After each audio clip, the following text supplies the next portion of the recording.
Hi, I'm Becca Pincus, Director of the Polar Institute at the Woodrow Wilson Center, and I am lucky today to be joined by two outstanding guests. With me on my left is Suzanne Lalonde, Professor of Public International Law and Law of the Sea at the Law Faculty of the University of Montreal. And to her side is Whitney Lackenbauer, the Canada Research Chair in the Study of the Canadian North and Professor of Canadian Studies at Trent University. Suzanne, Whitney, thanks for coming in today. Looking forward to the conversation. You too, Becca. Thank you. So we've all known each other for many years. You are outstanding experts in Arctic and Canada affairs. And so today we're going to have a relaxed conversation. I'm hoping we can chat a little bit about Arctic myths and realities, because it's something that we have talked about extensively. So I'm going to kick things off by asking each one of you to identify the top myth about the Arctic that you run into and give us a little dose of reality behind that myth, if you don't mind. So who'd like to lead off? I guess I'll jump in. Okay, please.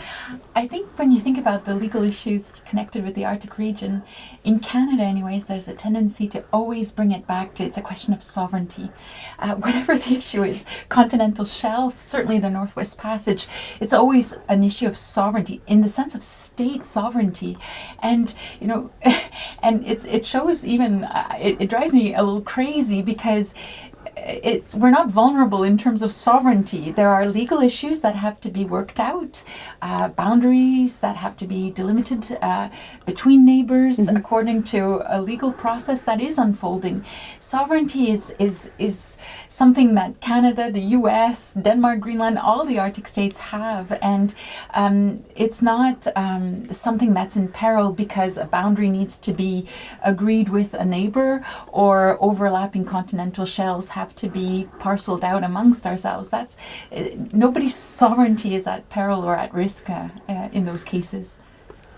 That's great. So funny, Suzanne, I would say my number one myth is sort of the flip side of the coin of sovereignty and security, which are two different concepts that are often conflated or treated as if they're the same. I think one of the persistent myths in North America is that we face a heightened military threat to North America owing to Arctic regional security issues as opposed to global spillover. So we often see narratives talking about the world is a more dangerous place and the Arctic is more precarious or almost predisposed towards exceptional security concerns because of climate change, because of resources, because, as Suzanne said, sovereignty issues or boundary issues. I think what we're instead seeing is that from the standpoint of regional military issues, there's not been even a massive change since Russia's completely irresponsible, unlawful further invasion of Ukraine in February of 2022. Instead, what we see is as the global temperature heats up, as geopolitics become more tense globally, this is affecting the Arctic and changing some of those dynamics. But I think we sometimes have an improper attribution of that increasing sense of tension or danger as relating to Arctic issues versus global ones. I think one thing that we see, at least that I run into a lot, is this idea that the retreating Arctic sea ice is sort of contributing to these factors. So, you know, retreating sea ice is causing sovereignty to be questioned, or, you know, states are scrambling to secure territory. And somehow that's linked to the sea ice issue, or that somehow the retreat of Arctic sea ice is driving security risks in the region, right? And so I wonder if you could just sort of talk about that aspect of it. Is it because of climate change? Is that driving these issues, or is there something else going on? I think I'm like halfway in the sense that I do think that climate change and increased access to the region has brought the Arctic to the attention of a greater number of states. Yeah. You see it with like the Germans' Arctic guidelines and Arctic policies popping up in all these countries that maybe you wouldn't necessarily associate. So I acknowledge, I think there is a heightened interest into the region, but has that created tension or problems for the way the legal rules are playing out? Not any differently in the Arctic Ocean than in the Caribbean Sea, or I think it's still the law of the sea, the global international legal framework is holding firm, and it will unfold like in other regions. But so I think we're just maybe confounding a greater interest with peril or that the legal rules will suddenly collapse or not play out like they do elsewhere on the globe. Yeah. So when I see this through a Canadian lens, and I think this is very much in sync with what you're saying, Suzanne, I see it as certain types of security and particularly safety issues are amplified because we do see different patterns of activity. I think sometimes we get caught up in numbers, like we've seen, a 400% increase in shipping activity in the Canadian Arctic because you maybe go from one ship passing through the Northwest Passage, Canada's historic internal waters, right, going up to 5 ships in a given year.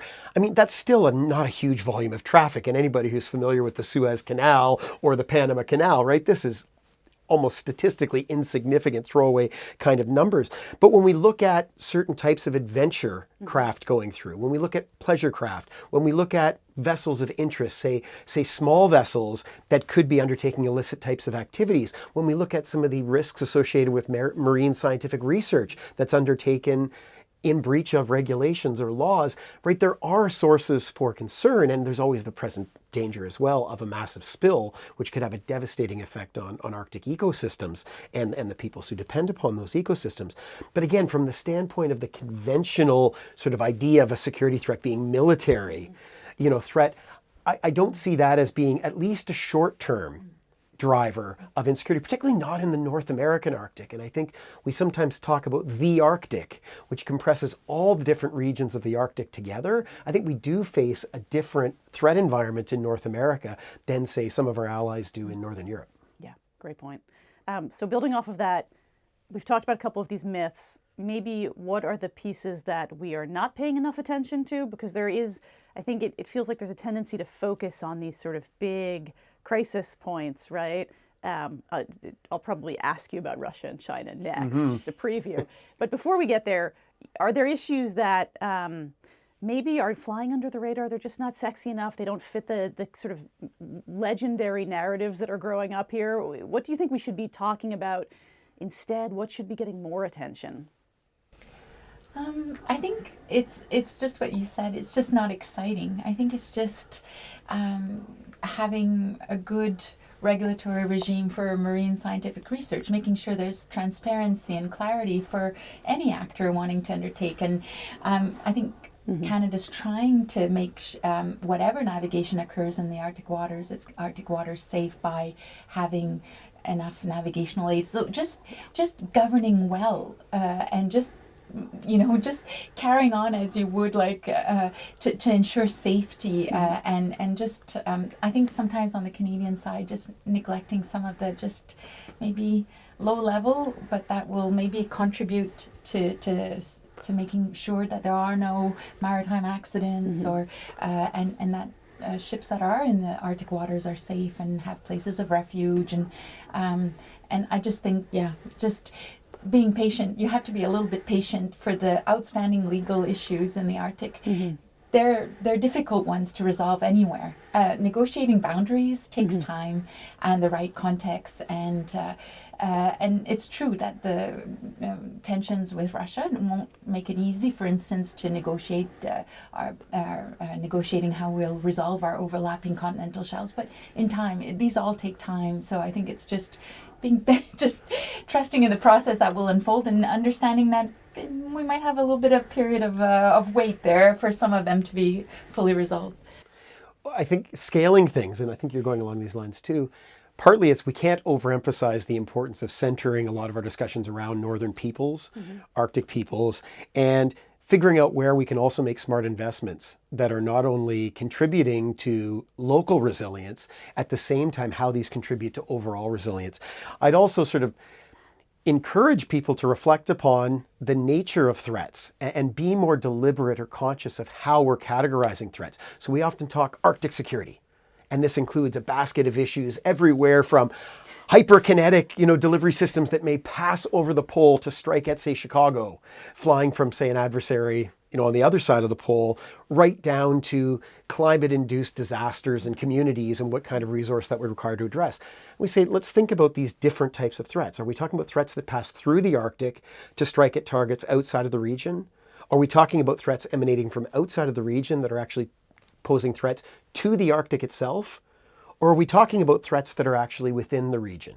And I think depending on how we categorize those threats or situate those threats, we'll make different types of investments or think about different types of solutions. So the through threats are really nested within a global deterrence or global way of thinking about where the Arctic fits into the world. What are the nature of the threats to the Arctic? I don't think most of these are what we might call kinetic military threats, conventional military threats, right? We can look at influence operations. We can see what's playing out in other parts of the Arctic, like Norway, in terms of GPS jamming and information operations that are going on amongst populations. To me, these are things we should be more attentive to and paying more attention to. And then thinking about what the needs are within the Arctic. And this comes back to local capacity of it is search and rescue, it's disaster response, and it's that safety of shipping and making sure that we are enforcing our regulations and rules, because this is what's key to being good stewards of the region. Mm-hmm. Yeah. I think that's even in the time that I've been working on the Arctic and the Northwest Passage, I see a shift too. And Whitney is a very important point he makes, especially in the Canadian context. This is a discussion that it has to revolve almost around the Indigenous communities and Indigenous peoples of Canada, and I'm not sure sometimes that beyond, even in Canada, it's been a learning process, a learning curve, but I think that message has to get out in terms of the Canadian Arctic, that it's a very special, culturally sensitive space, and that has to inform a lot of the approach to these questions. So it's very well point. Great. Good point. Yeah, thank you. You're making so many good points, both of you. Thank you. This is really interesting. I think in thinking about how China and Russia are often framed as sort of these great power competitors and real threats to the Arctic region. Obviously, they're very different. Russia is the largest Arctic state. China is not in the Arctic region. But I want to sort of get your take on the sort of type of threat or challenge that Russia and China may pose independently or together to what we might think of as a desired Arctic end state, where the rule of law is upheld, the rights of Indigenous peoples are respected, the environment is protected. We all know what the end state is, right? So what type of threat or challenge do they pose, and then how best do we respond to that? Because one thing you hear a lot that for example China is posing a threat in the Arctic region, perhaps through its scientific research program, dual use research, or perhaps through strategic investments. What's the right way to counter that? Are we talking about sort of a military response as a security problem? Is it in that bucket? Or is this a lawfare type of problem or a governance problem where we tighten up our business practices, right? The way we're going about doing daily business, and that helps sort of deter against those challenges. So I might ask you guys to think about how do you talk about these sort of big power competitors here? So maybe we'll start, if you don't mind, with China. And I think China and Russia, as you put it, Becca, have different desired end states, and their goals and their means and the tools that they have to be able to influence the Arctic space is very, very different. So I think there's often some casual connecting or linking together China and Russia as if they're both pacing threats or similar types of threats or actors. They're quite different. So from China's standpoint, I think their goal is to try and carve out a space to get some kind of legitimacy as a legitimate Arctic stakeholder and rights holder. This is challenging, right? They're not an Arctic state. They don't have any territory. They do have rights that are part of the common basket of rights available to all states beyond national jurisdiction of the Arctic states. But in essence, they've been striving through scientific presence you brought up, through the attempts at developing economic relationships with Arctic states to try and get a foothold, and to also be able to have a voice within some of the governance institutions that are well established within the Arctic. I think there's been an over-trumpeting of what China has actually been able to accomplish amongst the 7 like-minded states, so Russia's a little bit of an outlier here. in terms of their ability to get that strategic footprint that people often point to them trying to establish through economics, perhaps as a vector to get in and then have some kind of political influence. Most of those investments have not taken off. As much as there's been a lot of talk about polar silk roads as part of the Belt and Road Initiative, a lot of these hoped for investments by China have not actually happened. And the political influence, I would argue, has been very modest in the 7 like-minded Arctic states. Not because China hasn't desired to get that kind of a foothold, but because the Arctic states have been mindful and considerate and have used some of the tools to be able to make sure that there's not undue influence that's being asserted and that things are being done according to their interests as well. So we can come back to that after. I want to hear your thoughts on it, Suzanne, in terms of China, but I'd love to also think about Russia and then how we look at it as an actor. I think one of the things we've all discussed is about being very careful about criticizing or pointing the finger at actions that are maybe legitimate under the legal rules as they are. Of course, any legal regime is subject to interpretation, and there can be gaps and it can be exploited. And I think you pointed to one of those, I think, which how marine scientific research is being interpreted from the Chinese side of it. And we were talking about this earlier, that I like the fact that the US has recently tightened its definition of what is marine scientific research. And I think this is the way legally you react. And we were just discussing, I wonder if Canada, it's maybe we need a little bit more transparency on Canada's rules, but I think there are ways, mechanisms to respond to behavior that maybe you think maybe this wasn't how the legal regime was intended to be used.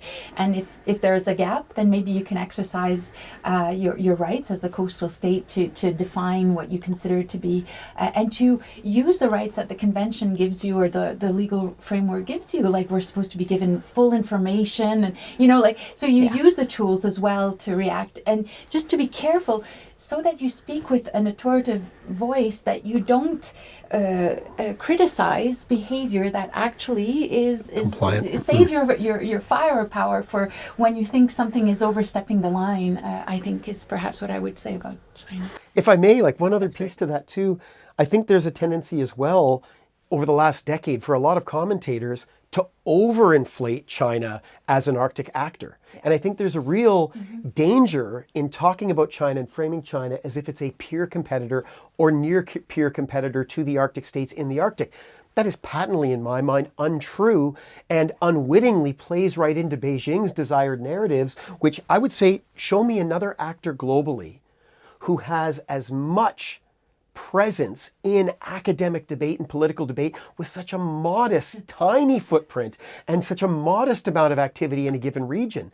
To me, this is one of the real dangers and areas for discipline by the like-minded Arctic states, is to make sure that we don't play into China's desired narratives by overinflating it. And at the same time, if we're going to preach the gospel of rules-based international order, to make sure, as you're saying, Suzanne, that we are crystal clear on differentiating when is behavior something that makes us uncomfortable, even when it's compliant with that order, and when is it violating it? When it's violating it, we need to be prepared to step in. Yeah, I think you're absolutely right. Absolutely right. The amount of times, the amount of airspace that we have devoted to the near Arctic state language. Yeah. The first rule of marketing is that exactly getting someone to repeat what you're putting. I mean, it's just remarkable. No one should have ever repeated. I did anyway. Pet peeve. Let's move on. Let's talk about Russia briefly, and then the last question I'm going to ask you is about the United States, because we're here in D.C. But let's talk about Russia first. I find Russia, I struggle because, of course, I'm coming from a purely legal lens. I regret that I don't have the IR specialty tacked on. And so Russia legally has been following the rules of the game. So I just... In the Arctic. In the Arctic, yes, emphasizing in the Arctic. Thank you for that save. Thank you so much. So in the Arctic, what I find, and this is just almost, so I'm just talking as... there is a real source of pride of Russia's position in the Arctic. And so when I look at the continental shelf overlaps, and of course, while we all share those overlapping areas, there is activity that's allowed by the coastal states in pending a final boundary delimitation. And I just wonder if Russia may feel, some pride in being the first to maybe explore interesting. what Globe and Mail op-eds that might trigger in Canada. So I worry a little bit about it's something again that wouldn't be against the legal framework as the International Court of Justice has interpreted it, but the reaction it might provoke and how that might escalate a little bit. But for Russia, I actually think Russia, within the military sphere, for example, and within the legal sphere, has been a fairly predictable actor within the Arctic space to date. Now, there are some wrinkles in this that may need to lead to some unpredictability going forward. But I think if we look at it right now, I'm certainly not kept up at night as a Canadian, as a North American, worried about a Russian military buildup in their Arctic portending certainly not a land invasion of North America or a conventional air or naval, attack against North America. If that's happening, it's portending a global conflict that is going to be really difficult to control. So again, when I think about Russia's place within Arctic security, I always try to say, of course, they have certain rights as an Arctic state and as a state more generally to be able to work on their own defense and deterrence. Yeah. Some of the technologies that they're showcasing in the Arctic are dual use, so they could be used for offensive capabilities. Again, I don't see these being used in terms of wanting to do territorial aggrandizement, increasing and invading like we've seen play out in Ukraine in an Arctic context. I don't see that scenario. It will also depend upon which part of the Arctic we're talking about. Obviously, as of yesterday, right, very favorable decision by Hungary, finally, right, to agree to Sweden's accession to NATO means with that new Swedish-Finnish front of NATO, we're going to see Russia have to redirect some of its resources. And we've seen the transformation of the Moscow and Leningrad districts taking some of that Northern Fleet, force and changing their configuration. We should expect that in light of the changed situation that Russia now faces. I think that should not be a cause for tremendous alarm. And in fact, if that diverts Russian resources away from what they're able to do in Ukraine, that's the main battle that we're all having to fight right now. That's the short-term critical, center of gravity, that we need to face. Going ahead, though, I look at Russia, seeking to continue to legitimize its place as the foremost Arctic state. It's going to continue to insist that there cannot be Arctic governance, circumpolar governance without Russia. So insisting, for example, that there cannot be an Arctic Council unless Russia has somehow restored as being a full member, which has some power in terms of narratives and being able to shape who's the good guy and who's the bad guy in the scenario. And that ties into Russia, I think, playing quite a bit within the information and influence domains a lot, trying to seek, and I know this sounds so academic, but through narratives, through the stories that we tell and the frames that were used. And you did that book back in the day, on Arctic framing. I think we need to be very vigilant short term on how we're thinking about framing the Arctic, Russia's role therein, but also being able to manage, what are Russia's Arctic interests. And I'd say from a legal standpoint, from a Russian sovereignty standpoint, and from a development standpoint, given Russia's economic dependency on Arctic resource and development, there's probably a lot still gesturing towards Russia wanting to keep that region relatively low tension. I think in the West, that may also open up space for us to decide where and when might we maybe want to turn up the temperature to put some pressure on Russia. But hopefully that's being done very consciously, deliberately by us, and this is going to play out through, say, military exercises as we've seen happen over the last couple of years. Yeah, there's a big NATO exercise going on right now, Nordic Defender, I think. Yes, absolutely. Massive. Great, okay, last question. We're here in Washington, D.C., you're both coming in from Canada. What would you like to see the United States do in the Arctic? I don't know if it's too much to ask. I'll be very honest. If I go back, because this is like, I dreamed the Northwest Passage. It's very narrow as a life's work, but there you go. I understand, and it's been, it's the State Department. It's the generosity of colleagues at the State Department, which, like, over 15 years ago, we're explaining, look, we can't move, you can't move, but we're good allies, and so, and we agreed to disagree, and it's worked. But now that there is a bit more interest in Arctic shipping routes, even if we think it's a fiction between us, I think sometimes it would be lovely if, and hopefully it wouldn't be Canada who would poke, but just to keep it kind of quiet. You know, a couple of years ago when we had high-powered declarations that the Canadian position was ridiculous, or talking about freedom of navigation operations in the Arctic without really saying where, and we're all like, ooh. So I think as close partners, if we can agree, and that's fine, that's totally fine, but maybe to keep it kind of cool and kind of low key between us, that I think that would be very helpful. And I'd like to think in both our interests. I think that's. But on the Canadian side as well, no kind of theatrics. Yeah, thank you. We have sort of a parlor agreement. Let's keep it in the parlor. Yeah, exactly. That's well said. So the first one, I think, ties to what you're saying. I'd love for the United States to ratify the UN Convention on the Law of the Sea. Certainly Senator Murkowski at the Arctic Circle Assembly last October in Reykjavik also expressed her desire to see that move forward. I think this would be a great confirmation of the U.S. not only as largely the architect of that Constitution of the Seas, but also of the rules-based international order that benefits all of us, including in the Arctic.